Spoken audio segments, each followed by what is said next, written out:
भक्ति करने वाले अगर कहीं पर नहीं पहुंच पाते तो वहां पर खुद परमेश्वर पहुंच जाते हैं। भगत सैन जी मध्य प्रदेश के रेवा जिले के राजकुमार के दरबार में नाई का काम करते थे। कहा जाता है कि भगत सैन जी की आध्यात्मिक यात्रा की शुरुआत भगत कबीर जी के महिमा को सुनकर भगत रामानंद जी के शरण में हुई थी।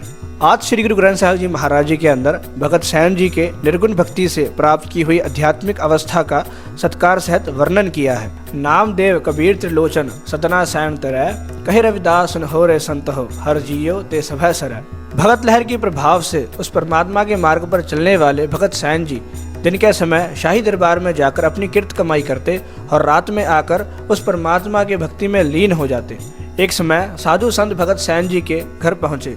उनके साथ सारी रात कीर्तन करने में ऐसी समाधि लग गई कि सुबह राजा के दरबार में पहुंच ही ना पाए। अपने संत मार्ग के मेहमानों को विदा कर जब भगत सैन जी झिझकते हुए दरबार में गए, युवराज ने अपने पास बुलाकर कसकर गले से लगाया और कहा, आपके हाजिरी से मैं आनंदित हो गया। क्योंकि कहा जाता है कि उस वक्त जब भगत सैन जी देर रात भक्ति करने के कारण दरबार में सही समय नहीं पहुंचे, तो लोगों ने जब ये कहा कि भगत सैन जी नहीं आएंगे, तो ये देखने के लिए कि भगत सैन जी कहाँ हैं, राजा जी खुद गए। तो भगत सैन जी एक कुएं के पास खड़े हुए थे। राजा जी ने पूछा कि आप कहाँ थे, तो भगत सैन जी ने कहा कि मैं यहीं पर आपका इंतजार कर रहा था। ऐसे ही भगत सैन जी ने अपना काम करते हुए राजा पर पानी डाला तो राजा को दिव्य आनंद की प्राप्ति हुई और पूरे शरीर में मधुर कंपन दौड़ गया।